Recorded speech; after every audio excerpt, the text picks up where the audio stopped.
حضرت عثمان رضی اللہ عنہ کو خلافت کے لیے کیسے منتخب کیا گیا؟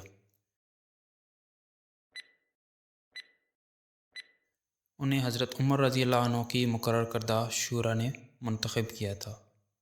حضرت عثمان رضی اللہ عنہ کے انتخاب میں خلافت کا دوسرا اہم امیدوار کون تھا؟ حضرت علی رضی اللہ عنہ۔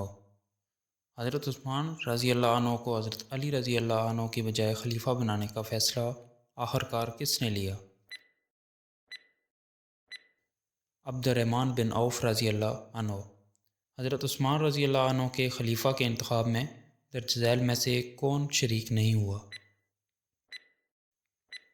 ابو عبیدہ بن جراح رضی اللہ عنہ۔ حضرت عثمان رضی اللہ عنہ کے گھر کا محاصرہ کرنے والے باغی کیا چاہتے تھے؟ حضرت عثمان رضی اللہ عنہ خلیفہ کے عہدے سے استعفیٰ دے دیں۔ باغی کیوں چاہتے تھے کہ حضرت عثمان رضی اللہ عنہ اپنی خلافت سے مستعفی ہو جائیں؟ وہ اپنے لیے زیادہ پیسہ اور اثر و رسوخ چاہتے تھے۔ حضرت عثمان رضی اللہ عنہ نے استعفیٰ دینے سے انکار کیوں کیا؟ وہ ایسی مثال قائم نہیں کرنا چاہتے تھے جہاں باغی خلیفہ کو استعفیٰ دینے پر مجبور کر سکتے ہیں۔ حضرت عثمان رضی اللہ عنہ نے اپنی طرف سے باغیوں سے مذاکرات کے لیے کس کو مقرر کیا؟ حضرت علی رضی اللہ عنہ کو۔ حضرت عثمان رضی اللہ عنہ نے صحابہ کو دفاع سے کیوں منع کیا؟ وہ مسلمانوں میں خون ریزی نہیں چاہتے تھے۔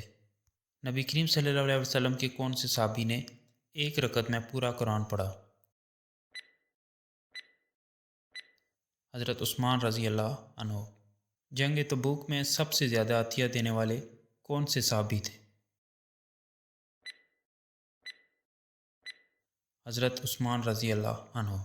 حضرت عثمان رضی اللہ عنہ بہت سی حدیثیں روایت کرنے سے کیوں ہچکچاتے تھے؟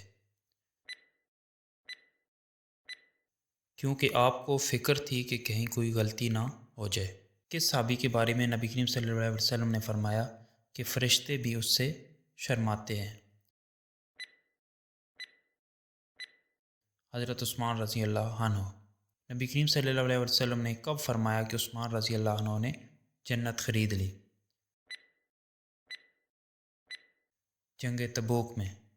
قرآنی مصحف کو معیاری بنانے کا کام کرنے سے پہلے عثمان رضی اللہ عنہ نے کس سے مشورہ کیا؟ تمام بڑے صحابہ کرام بشمول حضرت علی رضی اللہ عنہ سے۔ حضرت عثمان رضی اللہ عنہ کو آدھی رات میں کیوں دفن کیا گیا تھا؟